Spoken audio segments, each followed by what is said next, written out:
On Wednesdays, we make breaded veal. This is Jeanne Dielman, 23, Quai du Commerce, 1080 Bruxelles.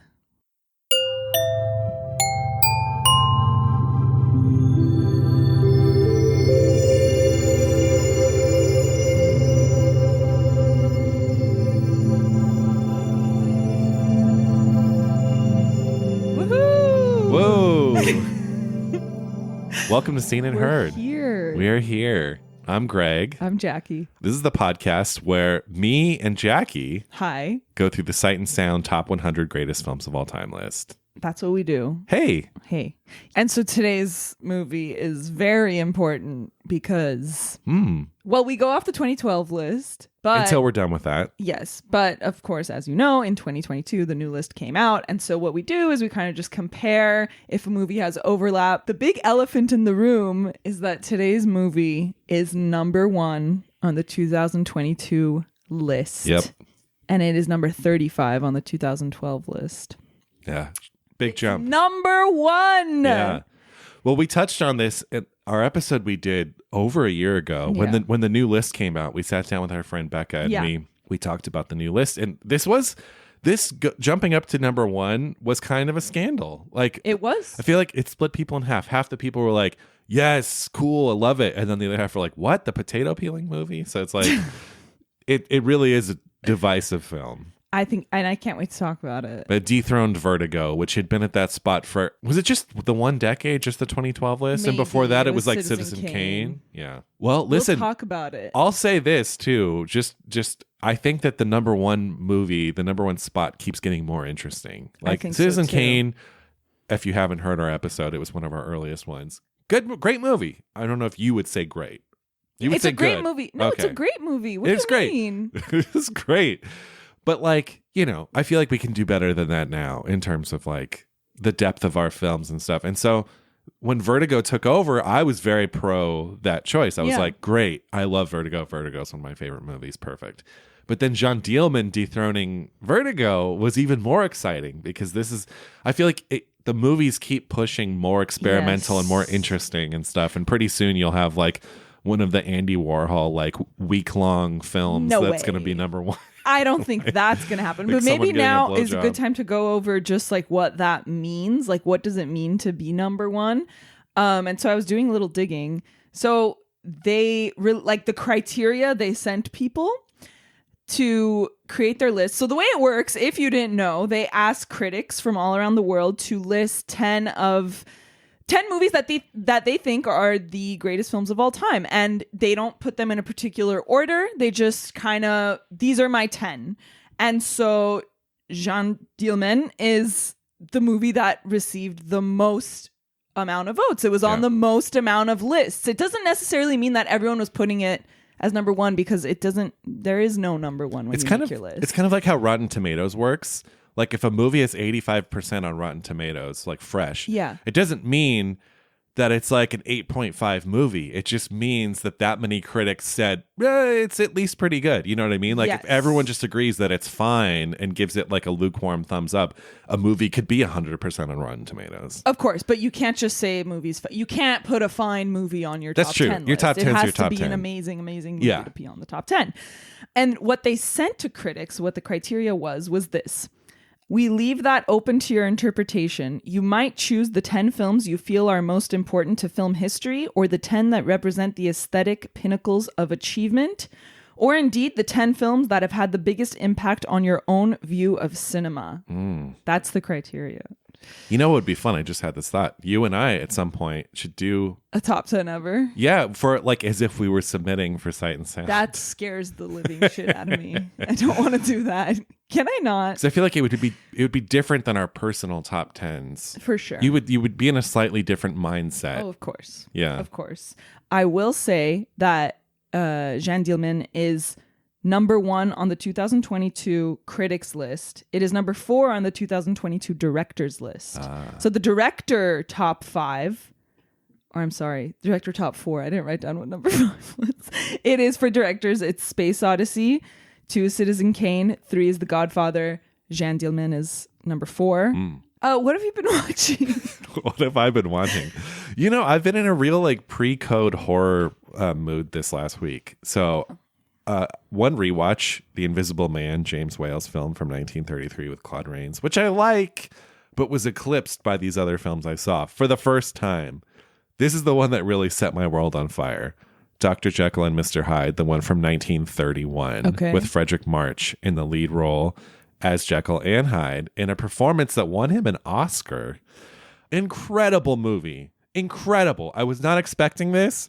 I was just like, oh, I need to see more pre-code horror. And I put this on and I was speechless. Wow. Maybe I'm overselling it, but it is frequently like people talk about it as if it's one of the great kind of pre-code horror movies. And again, this is I believe it was Paramount. It was Paramount or Warner Brothers. And it was, you know, because the Universal monster movies kicks off in 1931 with Dracula and Frankenstein and stuff. So other studios are scrambling, like, what can we get? Okay, Jekyll and Hyde. So these were like answers to the Universal monster movies. I loved Jekyll and Hyde. So good. You should see it. I think you'd really like it.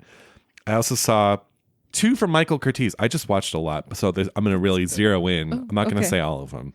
So he did 2 back-to-back in 2-strip Technicolor, and I'd never seen a 2-strip Technicolor movie before. Do you know what that is?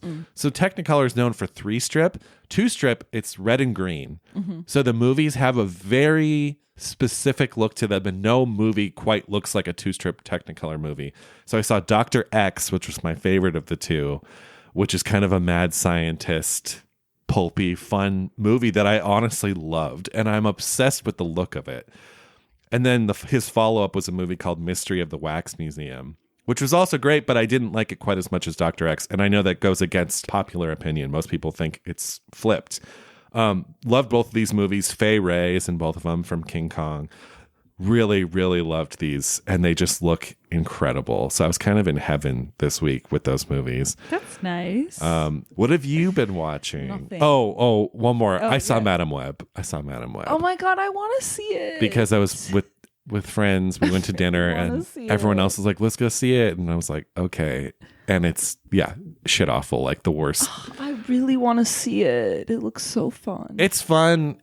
You'll get some laughs, but I feel like the laughs trail off at a certain point and then you just get beat into submission by a genuinely terrible, is it long, incompetent movie. It's like 2 hours, but it feels like 2.5. Oof. Yeah. No, I've been very busy. I haven't watched anything. That's also fine. Like I watched this movie on Monday, and to be honest, like it's been hard to move on. Yeah, it really has. Before that, though, I did watch Welcome to the Dollhouse. Oh, you did? Because we did Happiness, and so like I wanted to watch it. Yeah, I liked it, but I like Happiness better. Yeah. Yeah, that one's tough for me. I think I like Happiness better, but it was like wild and wicked and fun, and I think it just maybe because it's like PTSD, like maybe that's why I like Happiness more, because I'm a little more distant. Because it's middle school, it's middle school, yeah, and it's so sad, and I hate seeing middle schoolers be humiliated. I really hate it. But then I love Pen 15, so I don't get it. Yeah. I think it's because they're adults. It's because they're not being played by children. But this was just hard. It was hard. Yeah, it was sad. Well, wait. Speaking of Happiness. You're sitting across the table from me right now, so you survived that episode. Oh my God, yeah, I forgot I died. You died. The people who are not patrons are probably so confused. We got a couple messages about that. Were they actually concerned for my well-being? Yeah, they thought you were actually dead. Oh, that's nice of them. Yeah, if you don't listen to our S'mores series, check it out. It is sort of a Patreon exclusive thing. You can also subscribe directly from our host, Buzzsprout site. We have a link in our bio and everything, and you can just listen to the episodes directly on whatever app you listen to them, because they should show up with a lock on them, and if you do that, they just unlock. But on Patreon, you can also listen, and on Patreon, you can vote for future S'mores movies. You can interact with us. We do Zooms. We do all sorts of stuff, so check it out. But yeah, we do go heavy on this like camping theme, and maybe we got a little carried away last episode and we did kill you off. So I was trying to think of like a clever way to bring you back for this one, and I'm like, oh, people aren't gonna. I'm like, you're just here. You're here. No, you're back. I'm back for this one, but I think for the next. Oh, the next S'mores. We have to come up with a way to resurrect you. Yes. It'll be like the search for Spock, where the whole movie, the whole episode will be dead. It'll just be me talking, and then at the very end of the episode, we'll bring you back. Can you imagine? But I did say I was gonna say I watched. So after Jeanne Dielman, I was like on the Criterion because I don't know. I was just like surfing the channel, and there's like starring Delphine Seyrig, right? And like I'd forgotten that she was in Stolen Kisses, which is like the second. Truffaut, it's technically like the third installment of the Antoine Doinel series. And I'd only seen it once, and I was like, you know what? Like, whatever. It's late at night. The movie's only an hour and a half. I feel like rewatching it. And it's so good. Like, it's a lovely experience, and it's just a fun movie, and it's light, and it was just so perfect because I had just watched her, obviously, in today's movie. And in the movies, in Stolen Kisses, she's like a rich housewife who doesn't lift a finger. And it's just so fun. Like, it's so fun seeing the difference. And that's why Chantal Akerman cast her, because she was like, and I'll get into it. I don't want to get too deep into it, but like something she said was that we always see her as this like fabulous woman. We never see her doing these things. And so to make you look even more, I wanted to cast someone who you don't normally see as the mom to like really make it visible. And so then I watched Stolen Kisses, and it was fun. Yeah, subversive casting at its best. It's so good. Yeah. But yeah, that's me. Cool. Well, should we just get into the dishes here? We should. Let's do the dishes. From 1975, this is Chantal Akerman's Jeanne Dielman, 23, Quai du Commerce, 1080, Bruxelles.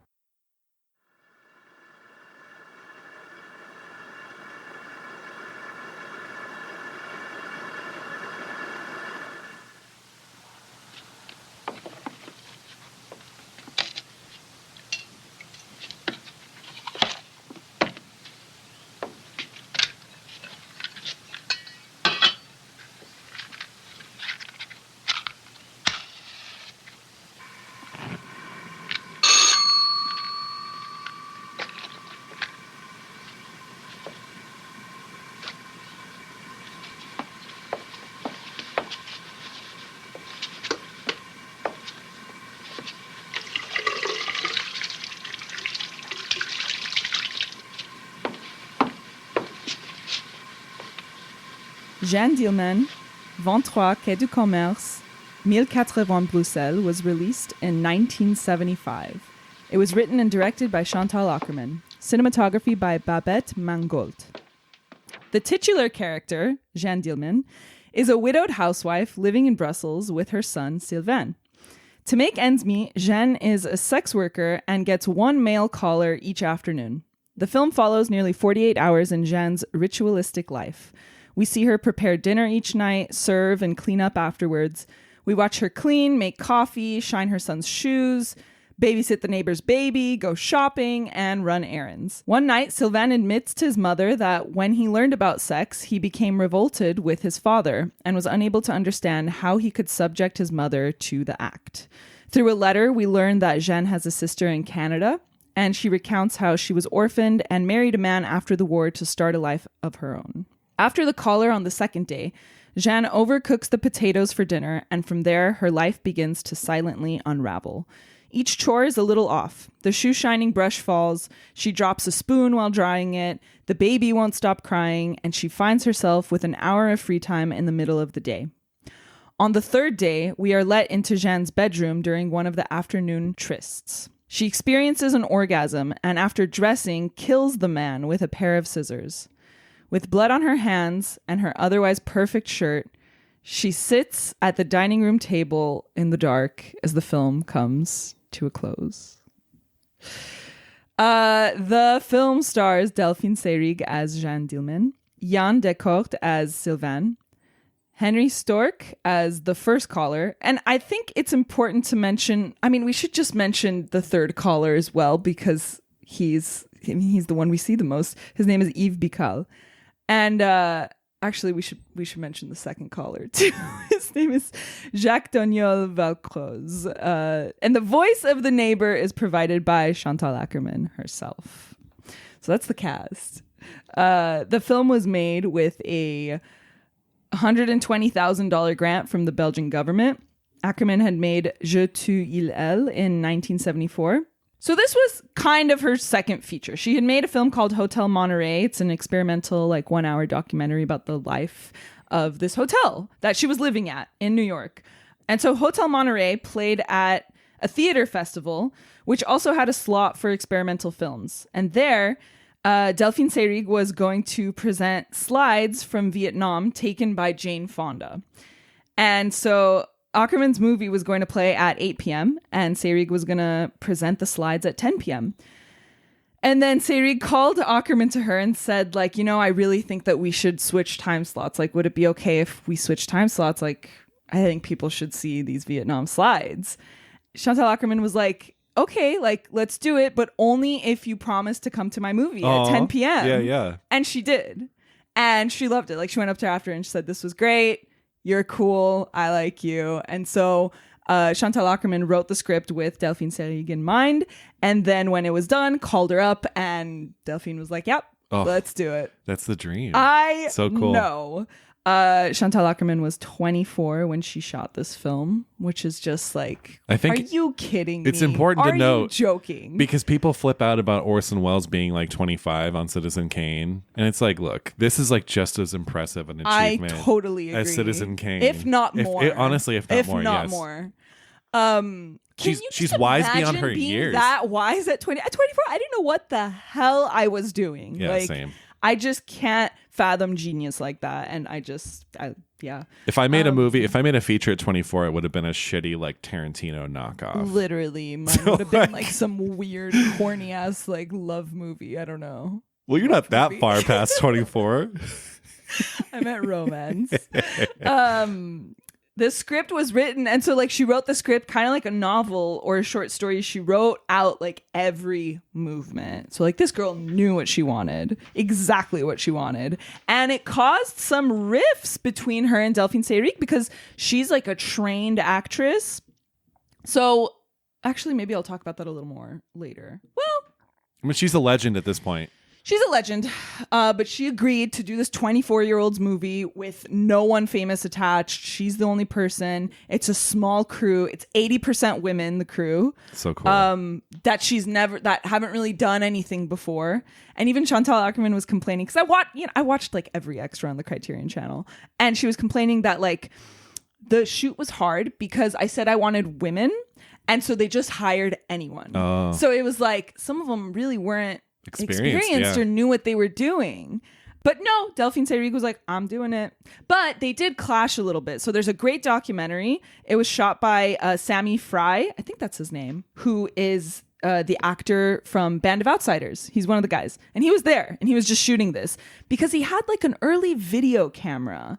And so what they did was they rehearsed a lot. I don't think they did a lot of takes, but they rehearsed everything with the video camera so they could just watch it. And that was like that was how they shot the movie. So they did a lot of rehearsals. A lot of them are on this documentary. But also on this documentary, you could really see like, not like tension, but a little bit. But I'll talk about it a little more in my initial thoughts. Apparently, she wanted to drill a hole in the kitchen wall and like put the camera there because the kitchen was really small. It was shot on location in an apartment in Brussels. And they couldn't do that. They brought an architect and the architect was like, it's impossible. So then they reshot all the kitchen scenes in a studio, but she didn't use any of them. She's like, it just is wrong. Like, I can't do this. Wow. Yeah. Wow. So Akerman and the cinematographer, whose name is Babette Mangot, were really good friends like in New York. They met in New York. And then Babette was like taking her to all of these avant-garde movies that Chantal Akerman had never seen. And so they saw a lot of, do you know Michael Snow? He's an experimental filmmaker. And there's this one movie of his called La Région Centrale, which is like just, I believe it's like 3 hours of just a mountaintop. And the camera's moving on like a robotic arm. And they saw that and they were like, yes. And it was just highly influential for both of them. So yeah, they mentioned that a lot in all the behind the scenes stuff, is that movie was like central. And the film premiered at the Director's Fortnight at Cannes in 1975. And Akerman described it. She was sitting in the back with Delphine Seyrig, and they were just like, people were getting up, leaving, coming back. They heard the chairs. Like, it was like torture. And Marguerite Duras, who is the French writer, she also wrote Hiroshima Mon Amour. She stood up and was like, this woman's crazy. And then Chantal like bounced back, was like trying to like fight her essentially verbally. And Delphine Seyrig, who's like the very posh and put together movie star, was telling her like, Chantal, sit down. And this all happened at the director's fortnight at Cannes. But she went on to say that it was a success. People loved it. She got so many offers from so many festivals after that. And it was a financial success in Europe. It just didn't get released in the United States until 1978. I found that it played at one cinema, Bleecker Street Cinema in New York. One cinema. There, and then in 1983, it had a wider New York release. In 83. 8 years later, Jesus. So that's so annoying.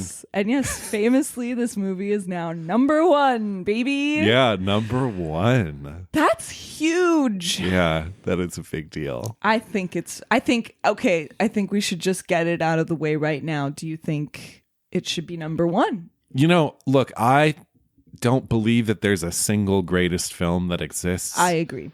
Like, I have my personal favorite film, which continues to be Midnight Cowboy. Who knows if that'll be the same in 5 years from now, 10 years from now? I don't know. But you have your personal favorites, but I can't go out on a limb and be like, this one film is the greatest ever made, because I just don't. I agree. I don't like favorites. I don't like lists. But here we are. I love this film, and I do think it being at number one is pretty great. And I have no complaints. I totally agree. So, yeah. Great. We're on the same page. Yeah. No, I was excited when I saw that this was number one. I was like, oh, fuck cool. yeah. Like, it's just fucking cool. Yes. There's something punk rock about it. It's just great. I mean, the fact that a 24-year-old woman made this, wise beyond her years, and it's just like, incredible. It remains such a powerful film, and there's still, it's like so little that has touched it in terms of what this is trying to do. It's still pretty singular. Yes, so. I agree. And even at the end of one of the interviews, she's like, everyone was telling me like, I'm a filmmaker, like at 24, and she was like, and they were saying I was a great filmmaker, and she was like, to this day, like, I got really scared because I was like, how can I top this? And she said in the interview, which was shot in like 2000s, she said, to this day, like, I don't think I have. Right. Which is like a double-edged sword. Well, she died. She took her life. She did. In her 50s. I think she was in her 50s, right? It was in 2015, I believe. Oh, she was 65. Yeah. Such a shame. Yeah. I miss her. I love her. I just named my first child after her. That's great. You should. What are your initial thoughts? Well, I'm trying to remember this. This is my second time seeing it, and I'm trying to remember how long ago I first saw it. It's probably 5, 6, 7 years ago, somewhere around then. And I heard about it kind of late, like I was already in my late 20s or something. And so it wasn't really on my radar, because it is kind of a movie. Maybe it has a bigger reach now that it's like number one on the Sight and Sound list. But for a long time, like when I first heard about this, I didn't know the level of sort of prestige that it had. I was like, oh, there's this 3.5 hour movie of a woman doing dishes or something. But as soon as I heard what it was, I was like, I need to see that right now. And so I like sought it out, watched it. And I remember the first time I saw this, knowing full well what I was getting into. It was that range of like, I started the movie, I was super into it. An hour in, I'm starting to waver a little bit. 2 hours in, I'm starting to get frustrated. But then the movie like broke me down. And by the time it ended, I was like fully broken, like in the way that you break in a horse. And I was immediately, I finished the film for the first time. I was like, I've never seen anything like that. It's a masterpiece. Like, it's so powerful. But I came away with like, oh, we'll see when I watch that again. Like, I couldn't see sitting down and watching it again anytime soon. And watching this yesterday to prepare for the episode, like, I was not in the mood to watch it, but putting it on within like 2 minutes, I was in it. Yeah. And I was so happy to be in it. I know. And like, the second viewing was kind of effortless. Like I didn't get angry. I didn't get frustrated. I was just like, yeah, I think this film, I don't want to say it rewards like further viewings because the film gives you so much space and time to think about it while you're watching it. It's not like other viewings like unlock something. Like I truly think if you see this once, you can kind of get what you need to get out of it. I have a point, but continue. But at different points, obviously, as all great art is, you revisit at different points in your life and it means something different to you. So in that sense, it does. But like, I did like this even more. Like, I really, really liked this the first time I saw it.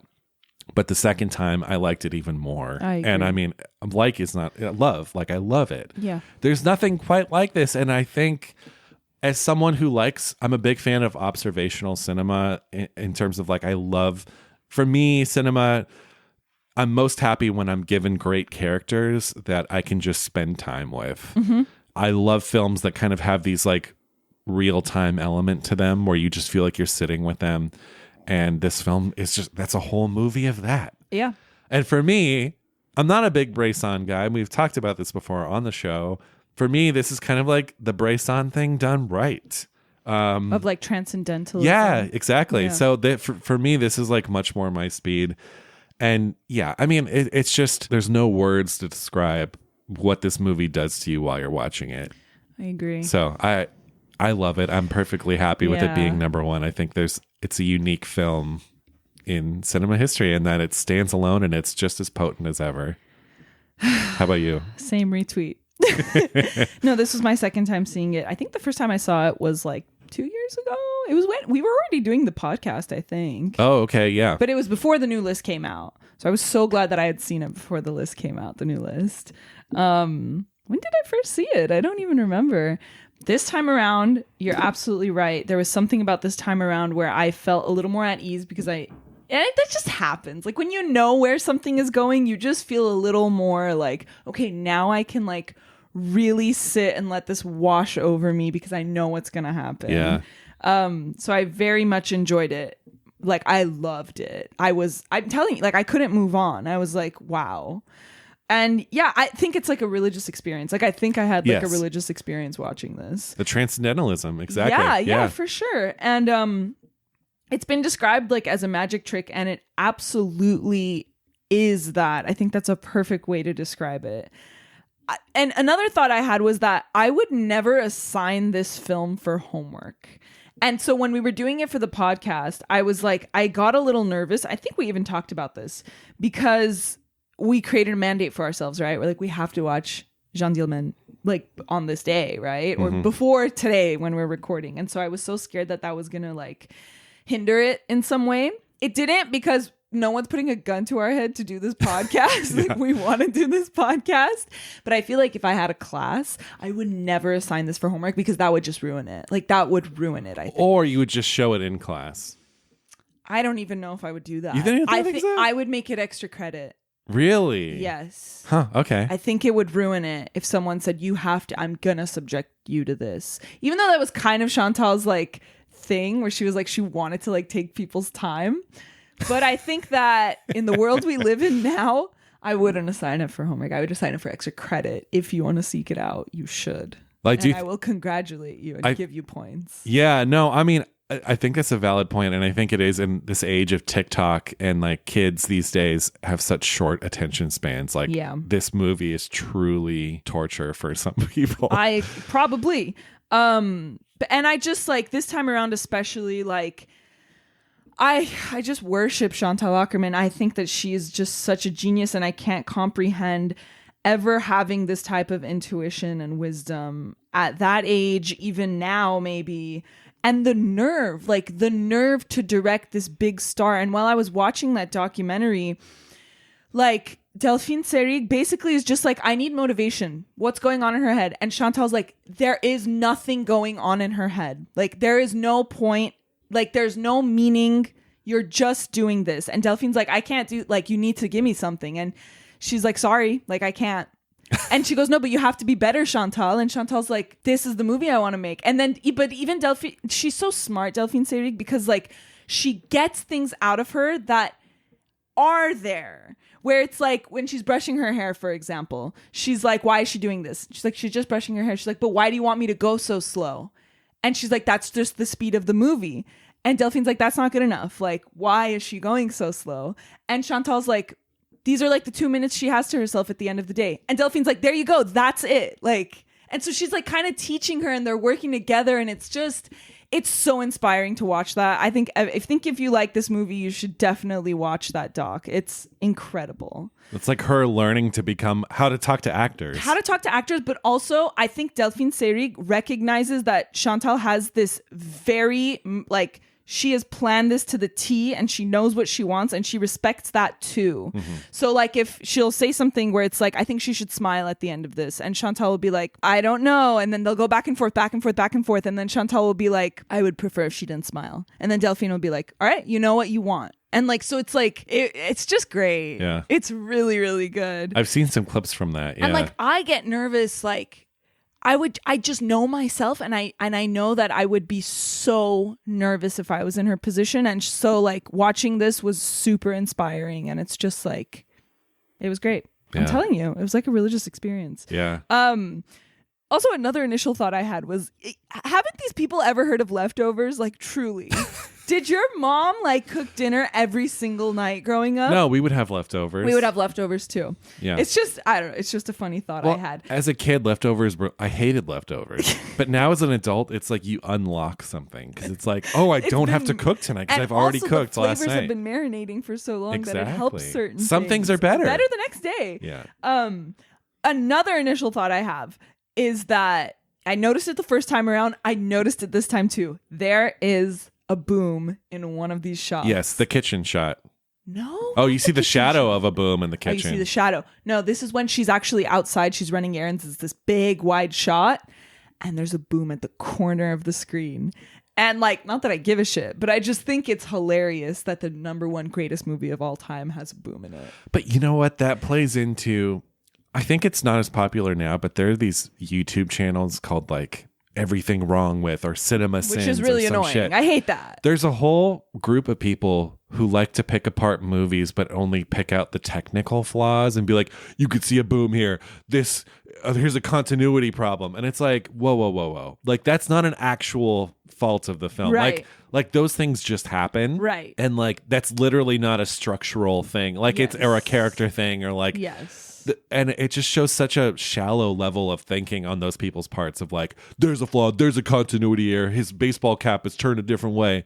It's like, oh my God, who cares? Like if Scorsese famously, his movies are riddled with continuity errors. Yeah. And it's like, it doesn't fucking matter because you should be caught up in the film. Exactly. And so I actually did not even notice the boom. And now I feel bad that I even brought it up.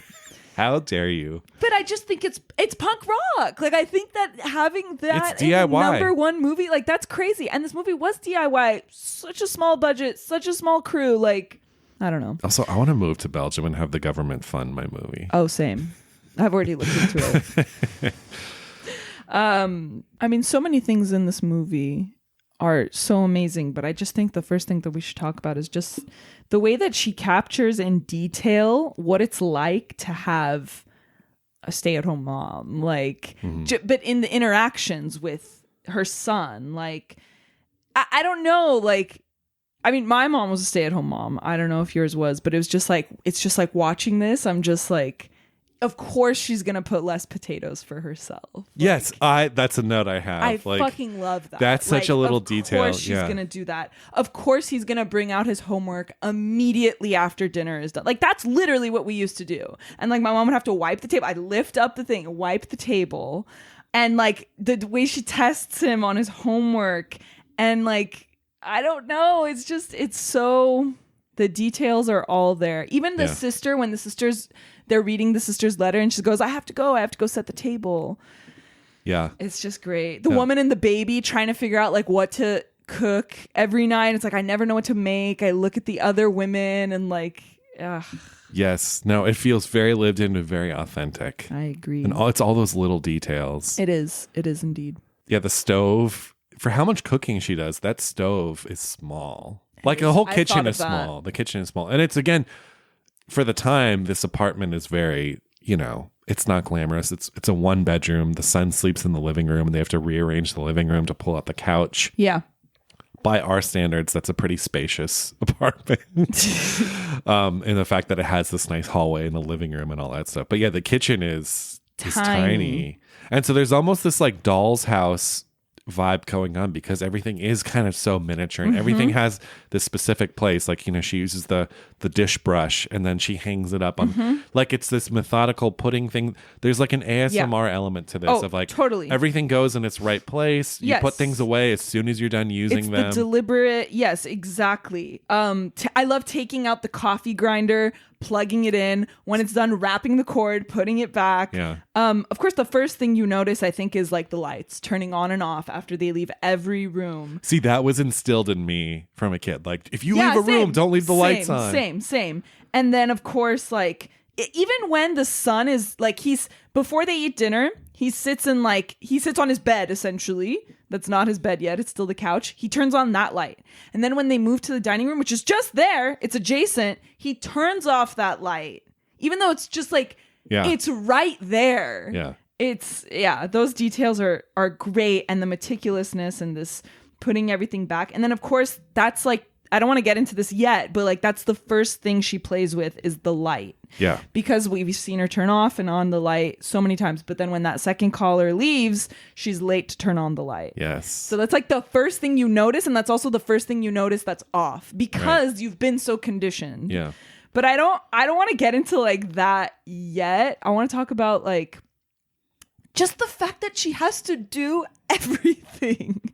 Like this boy does not help her. It's her fault though. Like she raised him this way. Well, she doted on him hand and foot. Too. No, it is. I know, but it makes me furious watching this movie. Furious. And especially like when they're after dinner. I think it's on day 2, and he's like, "Oh, we're not listening to the radio tonight," and he's closer to it, but she gets up and crosses the room to turn it on, and then he'll finish eating his soup, and then he'll just take it, and then he'll just sit there looking at her until she takes it. But that was the time. That was the time. People, I mean, I still know people like that. Yeah. Also, don't you just love how like soup used to be like just the first course of every meal? Yeah. I wish we had that still. I know. But no, it's so funny. Like I just so happen to be reading Second Sex by Simone de Beauvoir, which is like just the feminist manifesto. It's like huge. It's very long. It's easy to read though. But I'm on the chapter about the married woman, and like one thing she points out that's so striking, and it was in my mind the whole time watching this, is that nothing the housewife does is permanent. It is meant to be consumed, eaten. It's meant to get dirty, and then she'll have to wash it. The clothes, the sheets, the dishes. And like that in and of itself, that like everything, nothing is permanent. Busy None work. of her work is permanent. Yeah. That's what can make it maddening for some people. That the thing you're creating is meant to be destroyed. And only when it's destroyed is your job fulfilled. Right. Yeah. And so it like that was just in my mind the whole time watching her do all of this, wash the dishes, put food, clean, shine his shoes every morning just to do it again the next morning. Fold his fucking pajamas. Yeah. Why does she have to fold his pajamas? I know. The way she pre-makes the food and puts it outside so that she just heats it up later. Yes. It's like she's gotten this, and I get that the comfort of the routine, right? Like the routine is holding her together. That's the exact words that Chantal Akerman said. And it's like, oh, did she? Yeah. So there's a great interview that was done contemporary from when the movie came out. It was her, Delphine Seyrig, and this other, like, I don't know, it was like on French TV. And she's, only 25. And she's sitting there, and that's exactly what she points out, is that the routine is what keeps her together. But this is like so many people, again, not to take it to too dark of a place, but I know so many people who this applies to them. Yeah. Like they maybe got married really young or had kids really young. Yeah. And they kind of exist in this loop of like the routine is keeping them sane. Yes, exactly. And like, well, I guess now is the time to talk about when she goes insane. What I noticed this time around, I don't know why, in my mind, because I'd only seen it once before, it didn't really clock to me that like the second caller is the one that gives her first orgasm. Like that's when she gets her first orgasm, is after that visit. But we don't see it. And so her hair is ruffled. She forgets to turn on the light. That's when the unraveling starts. Right. And it didn't clock for me the first time. Honestly, same. Yeah. It was this time. Yeah, exactly. And even like, that's what, Chantal Akerman says. And she says like, yeah, the orgasm, she has her first orgasm ever with the second client, which makes her burn the potatoes. And this was Chantal said, she said the orgasm ruined her life. That's why she kills the third client. She kills him to preserve her obsessive world and keep it as it is. And so Delphine Seyrig was like, she was arguing with Chantal saying like, if I get an orgasm, I want another one. I wouldn't kill the guy. And so they were like going back and forth about that, which I think is like really interesting. Yeah. But yeah, I didn't realize that like the most important orgasm actually we don't see. It's always just that last one because that's what you see and that's what you remember. Yeah. But because you get nothing really with the first two guys. You get nothing. You get that, in that great way, that when I was a kid, like sometimes I would remember my parents going off to their room in like the middle of the day and closing the door, and you kind of knew what that meant. Wait, actually? Yeah. Oh, my parents. Like I wouldn't hear anything, but they would just like go to the room and close the door. I'm like, oh, okay. Oh my God. Yeah. So like in that way of almost being a kid, like you see them walk down this hall, they close the door, and then you just sit in the door, and then you cut, and you're like an hour later or whatever, and they come out. And there's something that felt very like, yes, yeah, it just transported me back. Also, I grew up in a small house, so it's like there is no hiding some of that stuff. I don't know. I don't want to get too off track because we're already talking about this, but you mentioned like how it cuts to night every time like she goes in that room, right? It cuts. But like we didn't even talk about the like whole events we witness, like the whole soup and dinner. We watched them eat the whole soup and dinner. Well, the first day. Yes. And then the second day she abbreviates some of it. Because but like the whole shoe shine and the whole veal cutlet, of course. Yes. And the whole cafe experience. I forgot about the cafe experience. Yeah. And the second time someone's taking her seat. So that's the thing about this film. This is where the film is revolutionary. Yes. This is where the magic happens, exactly. So from a technical standpoint,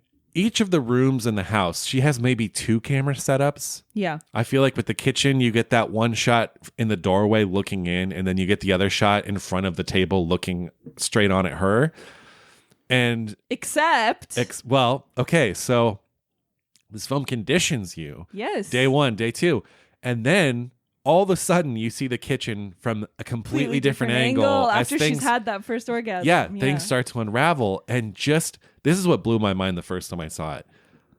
A camera setup could be earth-shattering. Yes. And how fucking cool is that? The fact that she then shoots this room from a different angle feels really upsetting and monumental. Yes. And it's like, that is cool. Yes. And that is amazing. Like when I saw that angle, I was like, oh my God, I screamed. Yeah. And after she has that first one and like she is late to turn on the light and she's going in all these rooms, like that's the first time the house really felt like a cage to me. It was like right after that one. Yeah. And I think it was deliberate, 100% deliberate. Like she forgets to close the jar and like. The jar. Yeah.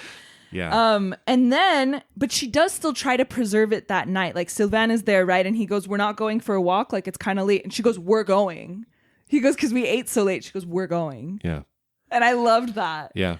Well, that's, I think I think that the fact that the way that this film is made, it makes it possible to make those small moments be so loud. But like in another film with someone kind of spiraling out of control, you see it in a much bigger way because you have to, right? Yeah. But exactly. the fact that this movie, because it's 3.5 hours and because of the way it's made, like you can do these little subtle things. And it's just like, that is truly the beauty of the movie.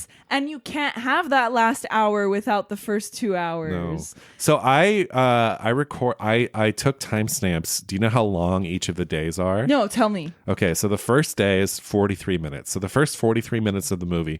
But granted, we start in the afternoon. Later in the day, yeah. So that's 43 minutes. Day 2, which is the only day we see in full, is 82 minutes of screen time. Wow.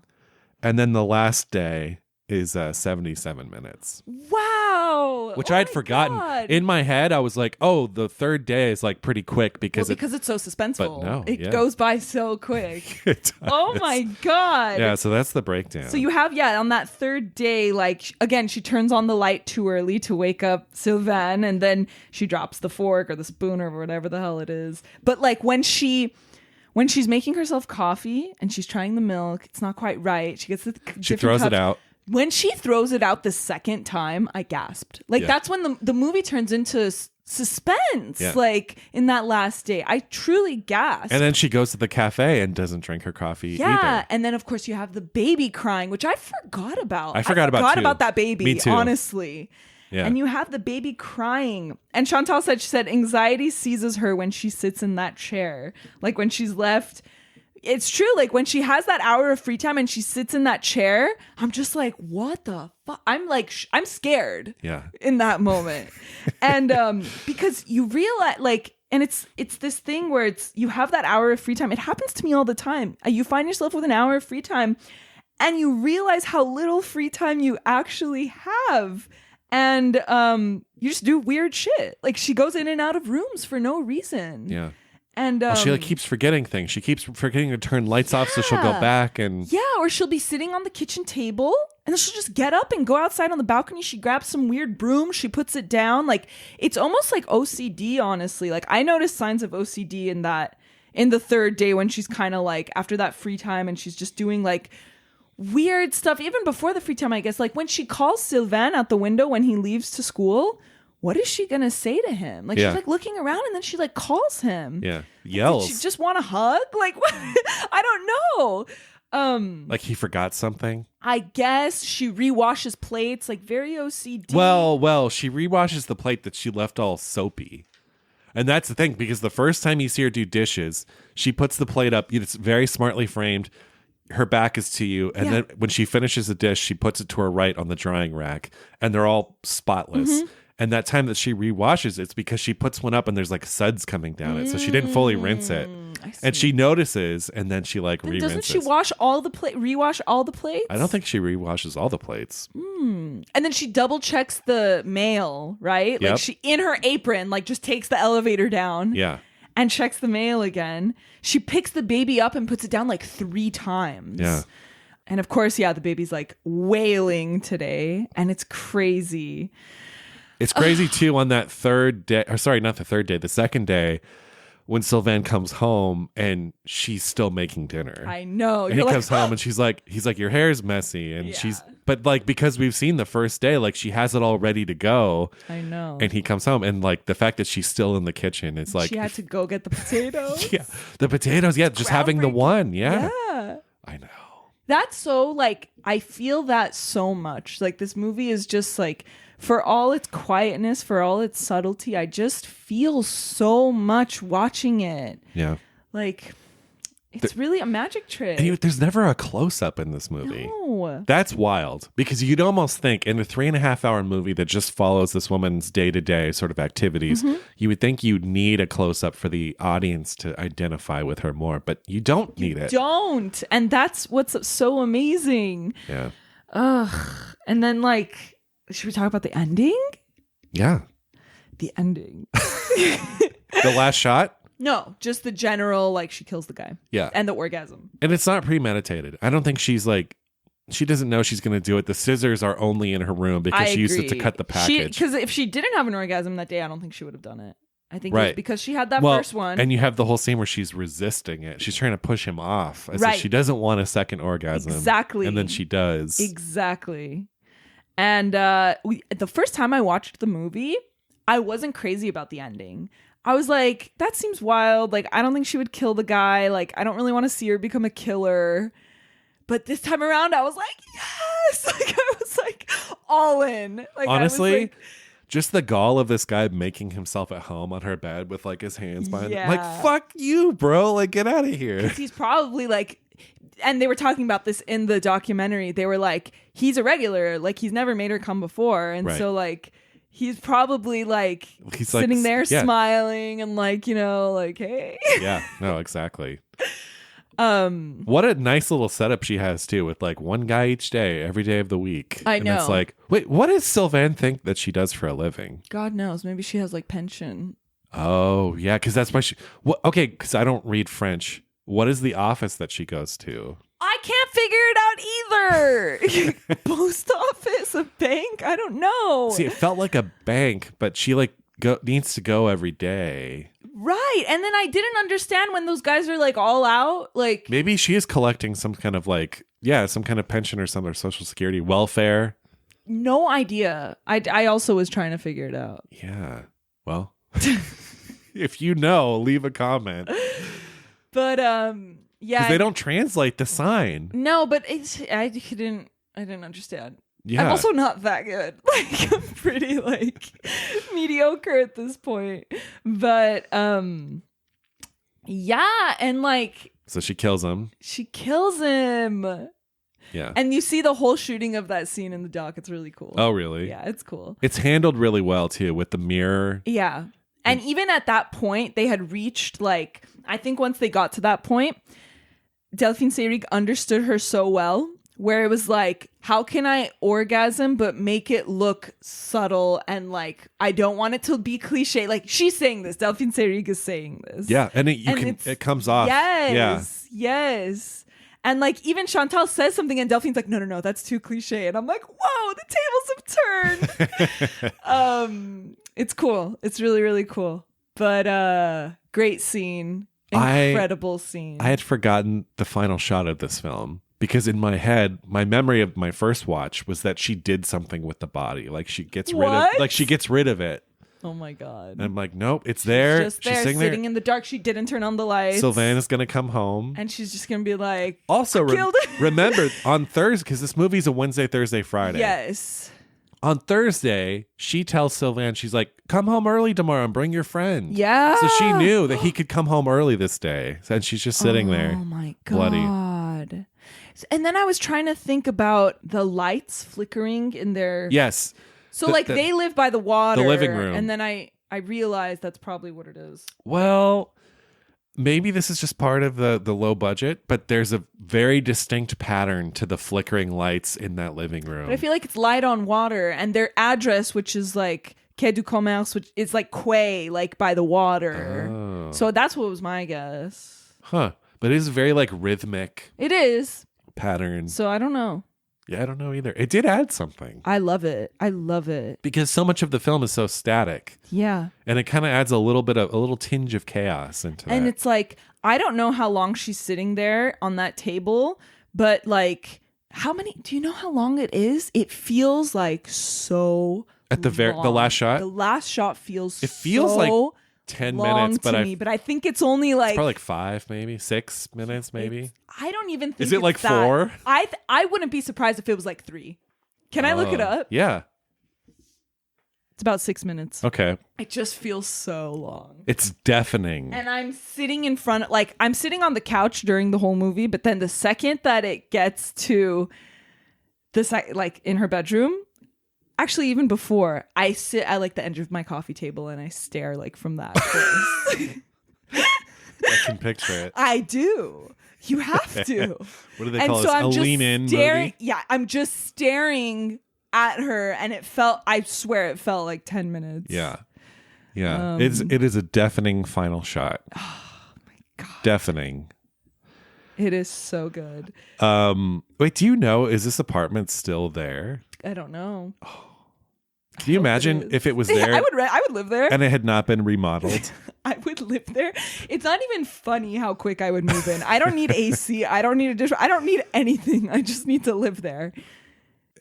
I'm so in awe of this movie. It's like, I'm so in awe of it, but then when you watch it, it all seems so obvious, right? It seems like, why didn't I have this idea? Why didn't someone else have this idea? It's like, such a pure spark of a film of like, we're going to watch her for 3 hours in her routine. And then we're going to break the routine. And then we're going to break it. And it's like, there's so much to this film, and the deconstruction of the 1950s housewife and femininity and the sex. And it's like, that's all tied up in it. And it does it so elegantly without saying any of it. I know. That's what's so genius. Well, you have the scene with Sylvain and his like Oedipus complex. Oh God.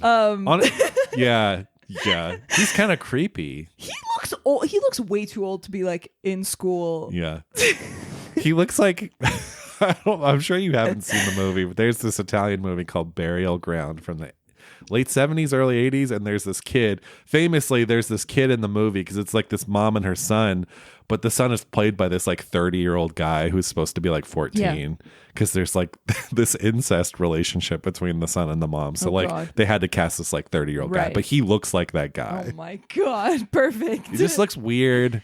But and also, well, it's also hinted at that her husband is not the best looking guy, right? Yes. Like that's planted of like, I didn't care. Yeah. I didn't care. I married him because that's what you're supposed to do. I had sex with him because that's what you're supposed to do. And they reinforce that so well. Like it's subtle, but it's still there. And it is like so many women of that time, like that is what you're taught. A man doesn't have to be handsome. He just has to provide for you. Sex does not have to be great. That's like a man's thing. Like, and she just oh, it's so good. But also, do you love how he doesn't talk about anything deep until they're about to go to sleep? Yeah.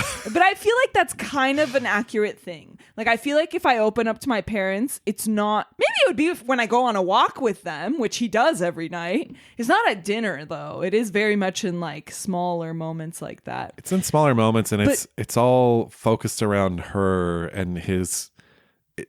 I can never imagine saying that to my parents. It's Oedipus. Yeah, it's truly Oedipus. Yeah. But maybe if he did it more though, she wouldn't unravel. They're not close. Like, do you consider them close? No, they're worlds apart. Exactly. They're so far. They're so distant. If he talked to her more and at normal times and hours where they could have conversations, I don't think she would unravel like that. No, exactly. I mean, she might as well be living alone. Like, yes, he's a ghost. He is. And I mean, she has nobody. And as far as in the film, you do see she has some maybe distant friends. I mean, there's the neighbor that she watches the baby for, and there's also a woman she passes in the street where she says bonjour. Yeah, and they say come up for coffee. She's like, I can't today, maybe next week. Yeah. But I mean, such a solitary, quiet life. Which and honestly, this movie makes Brussels look really dismal. It does. And I don't think it is like that. Isn't it a beautiful city? Like, aren't they known for their chocolate and? But the movie makes the city look very drab. Yeah. Wait, have you been? Or you passed Never through? Been. Yeah, we passed through. Well, you were just in Amsterdam and Paris. I guess you were on. We passed through, right. Actually. It stopped. The train stopped, and I was like, oh, can I get out? But I didn't. It's really small. Belgium is like really, really small. It's kind of wild. And then it was interesting what they were saying about, because he talks different from her, and like you can hear it. And he has like a weird accent. Oh, that's a Jackie thing. I didn't pick up on that. No, he talks weird. And even she says like, soon your R's aren't going to sound like me. Oh, right. And he says like, I went to the Flemish school. And so like I looked it up and I was like, what is this? And I think there's 3 official languages. There's Flemish, there's French, and there's German. And so like, depending on what school you go to, you speak a different language. Like it's crazy. And I didn't even know about that. I didn't know either. Yeah. Yeah, I think this film is just like, it's truly, of all films, it's like looking into a terrarium, right? It's like you're witnessing this life behind glass. Yes. And it's just happening. That real-time sort of feeling is like so key to this movie. Yeah, and one point they made in the like that interview on French TV was just like, she basically said like, billions of people live like this, but this is the first movie about this. Like, and she's like, don't you think that's crazy? Like, and that's just what she wanted to do. Like, she grew up surrounded by a lot of women. She had a lot of aunts. She was obviously very close with her mom. And like, she just wanted to make this movie like about them and dedicated to them, but also about women. Like it's just genius. I was telling you this off mic. I would put this on my list if I was to submit a ballot for Sight and Sound. I think I would definitely put this on. Yeah. And it's just, it is such a transcendental movie. And then I looked it up, and apparently Paul Schrader's book came out like, I think 2 years before this movie came up. But I wonder if he saw it, if he would I'm sure he's write seen about it. I'm sure he's seen it, but I mean, in his book. I would love to tell him that this is better than anything Bresson has ever done. Well, I didn't want to be this person, but he did speak up when Jeanne Dielman was named number 1. Oh, I remember this. What did he say? He said, like, it's a great movie, but no way. Yeah, I don't know if I agree with that. I don't know. Again, I think this movie is so much more enlightening and just natural than any Bresson film. I think Bresson has this, like, I don't know, you feel him trying to do something. He's like trying to will these things into existence. And this movie, it just happens. And so for me, this like, I mean, even A Man Escaped, which is my favorite Bresson and one that I like, you know, this has nothing on this. Nothing. Wow. When this came out, Bresson should have just packed it up. Now I want to see those Michael Snow movies that they referenced or they were really influenced by. Yeah. I've heard of the mountain one before, definitely. Yeah. And yeah, there's the Andy Warhol one that's just a shot of like a skyscraper for like 30 hours or something. Isn't there one where a guy's sleeping too? Yeah, Rip Van Winkle. Oh, yeah. I just made that up. And then a fly goes in his mouth or something? I don't know. I haven't seen that one. I think that's an Andy Warhol movie.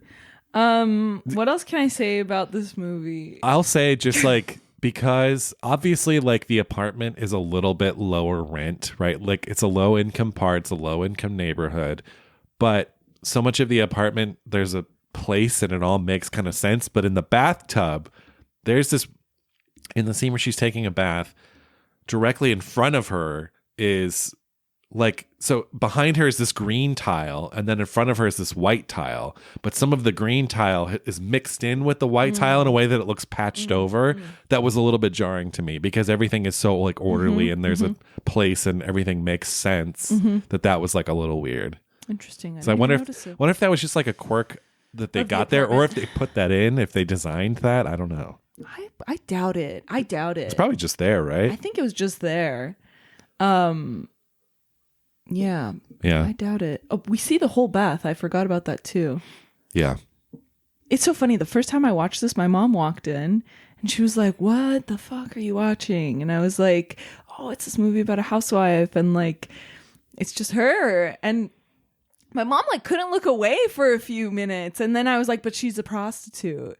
And and she's like, "This lady's a prostitute." I'm like, "Yeah, like that's kind of the whole point." Like, I mean, not the whole point, but she just thought it was so weird. She's like, "That doesn't look like a prostitute." I'm like, "Yeah, I know exactly." Like, yeah, it was just funny. Yeah, she's doing what she has to do to survive. Yeah. God, what a movie. Oh. I don't want to stop talking about it. I love it. I feel like it's such a slate. Like it's such a blank slate for like you could just keep going and going. Like there's just so much to it. Right. And we haven't even discussed, I mean, like sex means so little to her that she's just, I mean, it's a sex currency. work is like, but. And she doesn't seem to mind it. It's all part of just being a woman. It's part of being a mother. It's providing for your child. And this is the way she's doing it. And if you like, a lot of people make a lot of points about how like all marriages are kind of like prostitution, or the traditional marriage at least. And so, like, what's the difference if it's these strange men? No, exactly. Yeah. I kind of, on a different note too, from like a surface note, I really enjoy the process of watching this movie because I really do love there's something about seeing her do these chores that makes me feel good about myself. It's almost like I'm doing them. Yeah. Because I am one of those people that's affected by like even though the room we're recording it right now is not, it's a mess. But I like when things are clean and there's a zen feeling that this movie gives when you're watching it, and she's just like using these things and then immediately putting them away. Definitely. Everything has its proper place. Yeah. These go in this drawer, these go here. If she's shining the shoe, she puts the newspaper down first so she doesn't get shoe polish on the chair. And it's just all of those, everything, there's a device for everything and everything has a place. I love it. And it's very satisfying. It's so satisfying. And I love, this is random, but I love the second day when she's shining the shoe and the look on her face. Like, I think that's the most affected in the whole movie. When she drops the brush? I think that's when she's the most affected. Like, except the orgasm. But until that part, when I saw her shining that shoe the second day, I'm like, wow, she's pissed. Like, she's actually like, oh my God. Yeah. Oh, well, and then little things too. When she uses the coffee grinder the first day, she stands there, and then the second day she sits down because it has to be plugged in. There's no counter for it. Yes. And it's just the way that she is made up too. She looks very almost like 40s. She does. Right? There's she like does. a 1940s look to her. And there's the whole line about Europe being 5 years behind America. And then she grew up probably in the 40s. The war, I mean, she said like they grew up in the 30s. Yeah, exactly. Yeah. Because she talks about meeting him during the war. So yeah, there's just like that part of, you know, the movie's from 75, but she kind of feels older, from the past. And because it's Delphine Seyrig, like she has this older movie star quality to her, like this kind of glamorous 1940s, 1950s thing. And it's just all the pieces fall into place. It's just such a perfect film. And she does it all in heels. Like, imagine doing all those chores in heels. I honestly can't imagine. I can't either. Ugh. This movie kind of makes me hungry too. It does. Totally makes me hungry. It definitely makes me hungry. I have this weird note, and this was left over from the first time I watched it.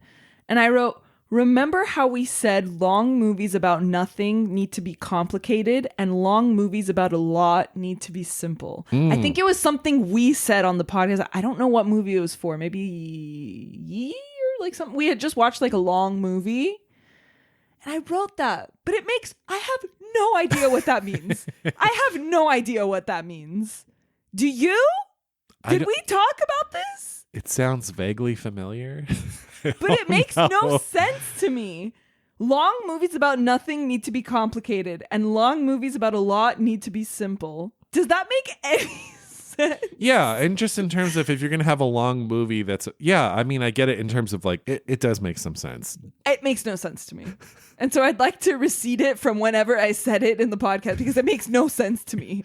Take it down. I'm taking it down. Take it down.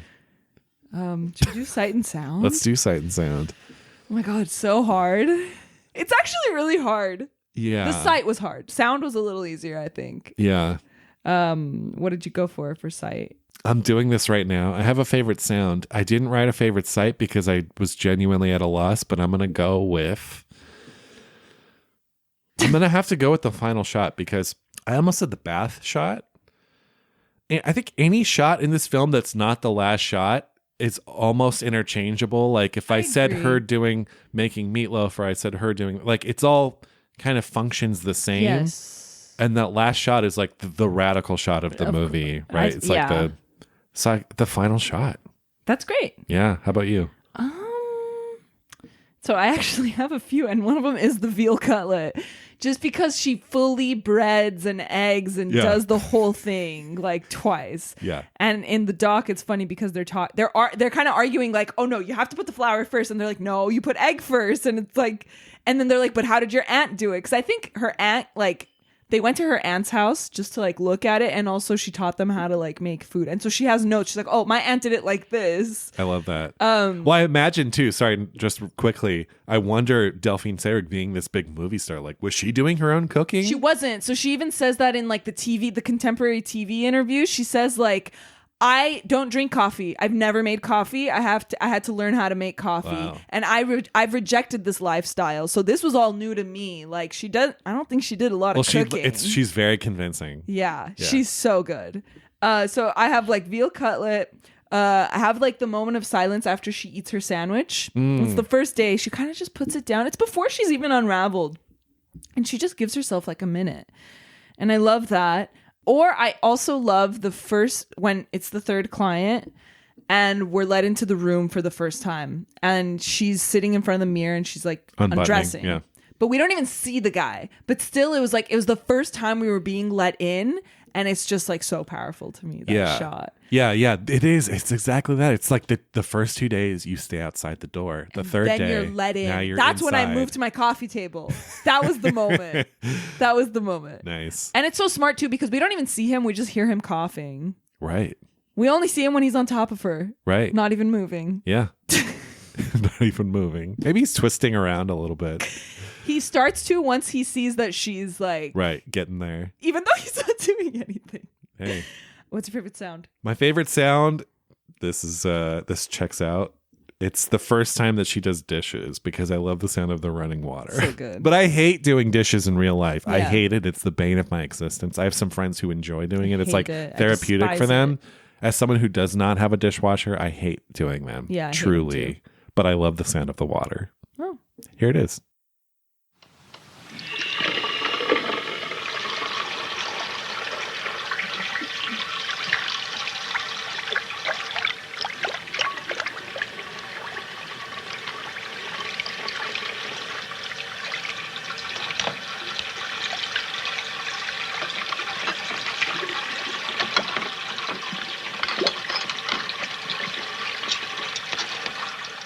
It's exactly what you'd expect. It's running water. Yes. How about you? That's great. Mine is the sound of when she has returned from the supermarket, or not supermarket, but just market. Because they're not that There's big. nothing super about it. They're not big. They're not supermarkets. They're just markets. Anyway, she puts her groceries away, and the sound of putting groceries away. Because I love putting groceries away. Like that is my weird like chore that I love, because you just bought all this stuff and you have all this stuff now, and your fridge is going to be full and your pantry is going to be full. That's a great feeling. So here's the sound.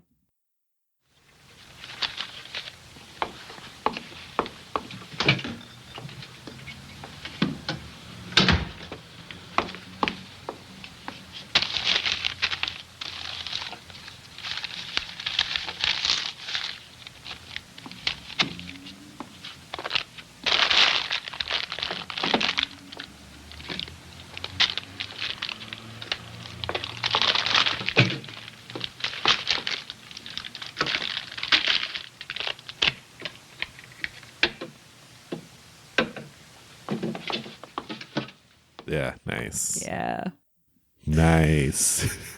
Check that out. Man, I love this movie. Well, this is normally where we would do Pauline Kael, but I don't think that Pauline Kael reviewed this. I could not find a review anywhere, and then I found some tweet that said Pauline Kael never bothered to review Jeanne Dielman.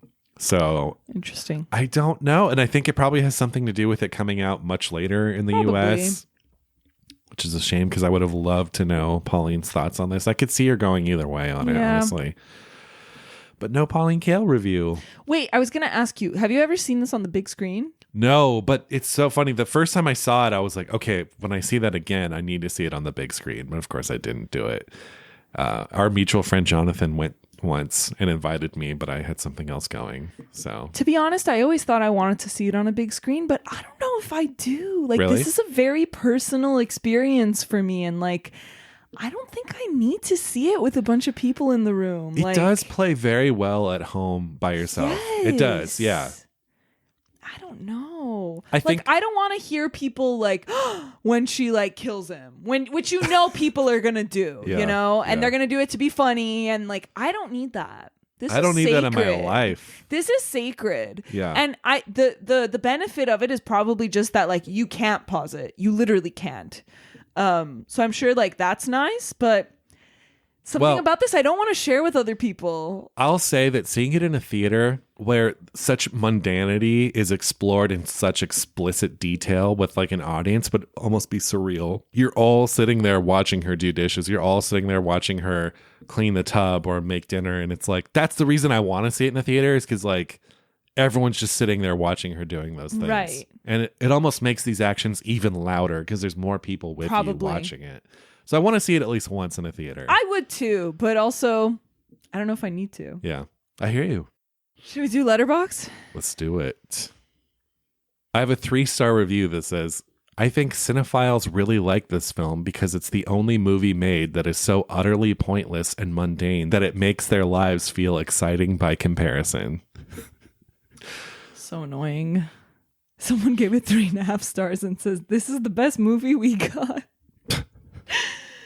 Listen, I think everyone's entitled to their opinion. And I think assigning, we've said this so many times, I think assigning something the greatest film of all time is mostly detrimental to a movie. Yeah. Yeah. I don't know. I think so. This one just has a heart and said, the microaggression of someone being in your favorite seat the same day the pour over just doesn't taste right. These are the small moments big cinema was made for. I totally agree. 5 stars. Oh my God, I hope my grandma's doing all right. That's so good. Because I think about all the women in my life when I watch this movie. Yeah. Someone just gave it 0.5 star and said, do not watch at all costs. I like reading short reviews for a long movie. Yeah. Wait, maybe I should find a bad one. But the bad ones are so like 2.5 stars. I fell asleep. Like, come on. See, okay, this is my point. 3 stars. I got tickets to a sold-out rowdy screening of Jeanne Dielman at the Alamo Drafthouse. We were gasping when she did her chores, hooting and hollering at the potato peeling, and absolutely rolling in the GD aisles when she went out to do an errand. Best night of my life. I'll never forget watching Jeanne Dielman with 12 of my closest friends and screaming all the way through. 3 stars. Oh, that sounds insufferable. I don't like that. No, I don't want that either. I don't want that. No. This is not a react loudly, because that's like the audience imposing itself on the film. Yeah. Because the film is so muted that the audience feels like they need to fill in the space. And if that was happening in my theater, I would not stand for it. And I know LA moviegoers. And I know like this like type of LA moviegoer. Well, and it depends on the theater. It'll be filled with that kind of person. Oh, God. Oh, this is the last one. It's really good. 5 stars. Hey guys, thank you for watching my domestic housework ASMR video. My name is Jeanne Dielman, and be sure to like and subscribe if you want to see more content. Oh my God. This whole movie's just like a Twitch live stream or something. It's so funny. She would have a hell of a YouTube channel. Oh my God, I would watch everything. Yeah, because there are people with successful YouTube channels that do far less. Yeah. What happened to Delphine Seyrig? Do you know? Like, how did she die? Yeah. I don't know. I know she died young too. Undisclosed illness at age 58. That's sad. I know. Well, this has been Jeanne Dielman. So good. Great film. This one is of the number best. one, and I'm happy, honestly. If there's anybody listening who maybe hasn't seen the film, and I feel like it happens more than we know. Like, the podcast is designed for people who have seen the film, because I feel like we don't spell everything out in terms of like when we allude to things in the film. But I do know that people listen without watching the movies first. And if you are one of those who maybe has been putting this off or doesn't want to see it, I really implore everyone to give it a try. But like Jackie said, on your own terms, right? Like, you can't mandate it. No, it can't be an assignment, but one day when the mood hits you right, like, put it on. Yes. And let us know what you think. Yes. I know. I feel like I want to hear more about, like, what do you guys think about these movies? And message us, or there's the Q&A section on Spotify, I know. And like, just to know whether you guys are liking the movies as much as we do or not liking them. That'd be really cool. Yeah, definitely. You can email us. You can message us on Instagram. Yeah. Yeah.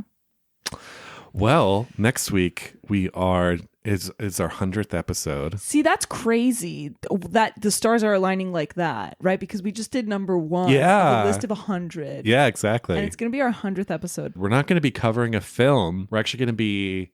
It's kind of a celebration, I guess. It's a retrospective. It's a retrospective. So we're going to be talking to each other about the films we've done so far. We have some listener questions coming in. If you're listening to this on the day it comes out, which is a Tuesday, you can drop some questions below. We usually record on Wednesday. So if you do have any questions for us that you haven't submitted yet, I would say drop them ASAP, as a comment, as a DM, anything. You could drop them on Spotify in the Q&A section. But yeah, so we'll be answering some questions next episode. We'll be talking to each other about the films and just kind of, maybe we'll have a cocktail while doing it. We should. You know, it's like that kind of vibe. Yeah. We should pop bubbly. We should, right? Yeah. Yeah. So come back next week and celebrate 100 episodes with us. Sounds good. Until next time, I'm Greg. I'm Jackie. And we'll see you next time. Bye.